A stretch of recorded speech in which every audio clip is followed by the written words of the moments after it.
Hello viewers, आज हम बात करेंगे कंपनी लॉ के first leading case Solomon versus Solomon के बारे में, जिसका संदर्भ 1987 पीसी 22 है। विषय यह बात कंपनी के निगमन से संबंधित तथा आवरण हटाने के सिद्धांत से जुड़ा हुआ है। इसके बाद के तथ्य हैं। पहला बात का तथ्य है, आरोमन सॉलोमन नामक एक व्यक्ति जो कि जूतों का थोक व्यापारी था, उसके कारोबार की अच्छी स्थिति में होने के कारण उसके पास पर्याप्त अस्थिया थी। सेकेंड पॉइंट, सन 1892 में सॉलोमन ने सॉलमन एंड कंपनी नामक एक कंपनी का निर्माण किया। थर्ड पॉइंट, कंपनी विधि के अधीन वर्णित सीमा नियम के आधार पर कंपनी में पूंजी लगाने वाले 7 व्यक्ति थे, जिसमें आरोमन सॉलमन स्वयं, उसकी पत्नी, उसकी एक पुत्री और 4 पुत्री, ये सातों कंपनी के भी सदस्य थे। फोर्थ पॉइंट, सॉलोमन तथा उसके 2 पुत्र कंपनी के निदेशक मंडल के भी सदस्य थे। फिफ्थ पॉइंट, सॉलोमन ने अपना व्यापार इस कंपनी को, मतलब सॉलमन कंपनी को 40,000 पौंड में बेच दिया।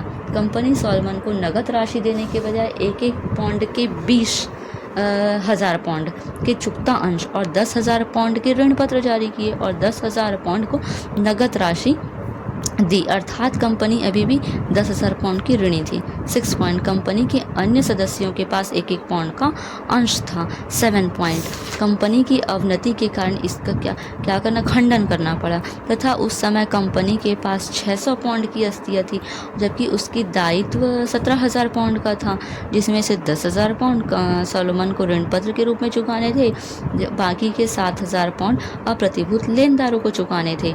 8 पॉइंट, सॉलोमन को भुगतान करने के पश्चात कंपनी के पास अन्य लेनदारों को देने के लिए कुछ भी नहीं बचता था।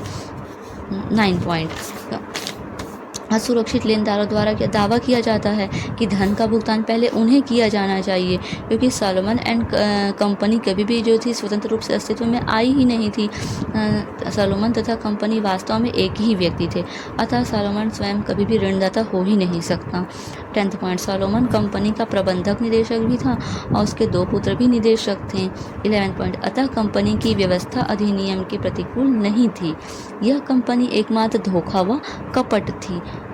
12th पॉइंट, सॉलोमन द्वारा यह भी तर्क दिया गया कि कंपनी निगमित होने के कारण सॉलोमन एंड कंपनी का स्वतंत्र अस्तित्व था तथा यह कंपनी सदस्यों से पूर्णतः भिन्न थी, अतः कंपनी का ऋण पत्रधारी होने के नाते ऋण के भुगतान में उसे प्राथमिकता दी जानी चाहिए, क्योंकि वह ऋण पत्रधारी था। हाउस ऑफ लॉर्ड्स, सॉलोमन के मामले में हाउस ऑफ लॉर्ड द्वारा कुछ पॉइंट्स अभी निर्धारित किए। पहला, सॉलोमन एंड कंपनी एक स्वतंत्र निगमित कंपनी थी जिसका अस्तित्व उसके सदस्यों से बहुत पूर्णतः अलग था। सेकंड पॉइंट, कंपनी के निगमन पश्चात उसका कारोबार पूर्व की भांति ही रहा हो तथा वे उसके प्रबंधक रहे हों, लाभ भी केवल उन्हीं व्यक्तियों द्वारा प्राप्त किया गया हो। थर्ड पॉइंट, न्यायाधीशों द्वारा यह भी निर्णय दिया गया था कि अधिनियम में यह उल्लेख कहीं भी नहीं था कि सीमा नियम पर हस्ताक्षर करने वाले सदस्य असंबद्ध होने चाहिए या वे अपनी रुचि या इच्छा से कार्य करें या कंपनी के निर्माण में उनके अधिकारों का संतुलन हो। फोर्थ पॉइंट, अतः यह विनिश्चित किया गया कि सॉलोमन को अप्रतिभूत लेनदारों की तुलना में ऋण के भुगतान की प्राथमिकता दी जाने का अधिकार है। विधि के प्रतिपादित सिद्धांत। पहला, एक बार पंजीकृत होने पर कंपनी के सदस्य से भिन्न पृथक वैधानिक अस्तित्व होता है। सेकंड पॉइंट, धोखा या कपट के संबंध में कंपनी का आवरण के अंतर्गत न्यायालय वास्तविकता को देख सकता है। थर्ड पॉइंट, कंपनी कृत्रिम विधिक व्यक्ति के अंतर्गत प्रथम वैधानिक अस्तित्व प्राप्त है। Thank you.